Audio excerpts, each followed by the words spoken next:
Alam mo, Sandra, matindi na talaga ang init sa labas, ano? Kahapon, nasa 40 degrees Celsius. Ngayong araw, nasa 40 din.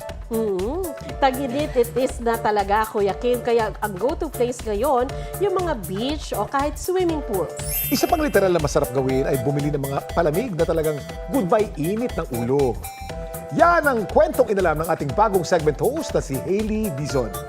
Where are you, Hailey? Ay, grabe. Kung kayo lamig na lamig dyan sa studio, aba ako, init na init dito sa Tondo, Manila. Maling outfit pa yung nasuot ko, mga kapuso. Pero nabalitaan ko, meron daw nagtitinda ng mga palamig. Ngayong tag-init na maiibsan, panigurado ang init ng ulo nyo. Samahan nyo akong kilalanin si Nanay Delia.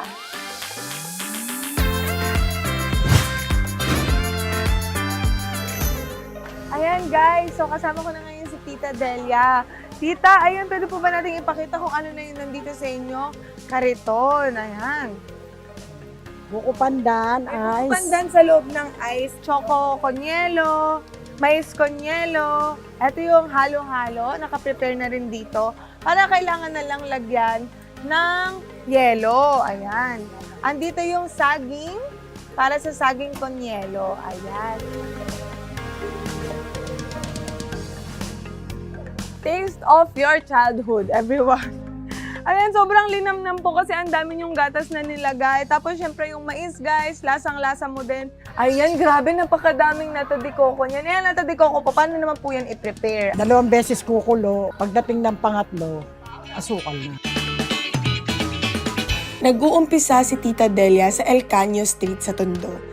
Tatahakin ang Asuncion Street at Santo Cristo Street para marating ang Elias Street sa Divisoria.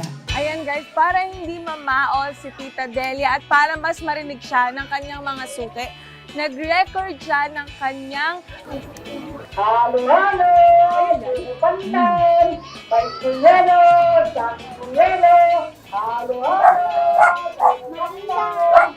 Mais kunyelo! Saging kunyelo! Halo kunyelo! Halo-halo! Bili na po kayo! Halo-halo! For 15 pesos guys, ayan yung difference nila. So doon na kayo sa malaki kasi 15 pesos lang, ganito na kadami yung makukuha nyo. Di ba po, tita? Ay. Sarap. Thank you so much po! Enjoy your buko pandan! Thank you po! Thank you so much po. Isa pa. Music! Halo-halo! May kamali sa lirik! Sa tagal po ng titinda, meron po bang instances na nabunggo na po yung cart nyo po? May mga talaga po? Ano po nangyari po doon? Kadang nagpupulang hindi naman sinasadya dito. Hindi na naman sinasadya. Okay, pinapalampas nyo na lang din po yung mga ganong bagay. Tita Delia, bakit nyo po naisipan pa na ipagpatuloy yung ganitong business as 68 years old na po kayo? Hindi po ba kayo nahihirapan magtinda? Hindi, parang exercise ito eh. Exercise mo na po. Pero medyo mabigat po siya, tita eh. Kaya naman po. Wala naman po sumasakit sa inyo. Paano po pag nauubusan po kayo ng yelo? O kaya ng iba yung ingredients pag naglalako po kayo? Tumatawag ako sa bahay dito sa tindahan. Tapos di-deliver. Kung Kung saan ako nasan na. po kayo? Halo! Guys, nagpadala din ako dyan sa studio para matikman nyo ang kanyang special halo-halo Update nyo ako kung ano ang lasa. Ako si Hailey Dizon at yan ang kwentong dapat alam mo.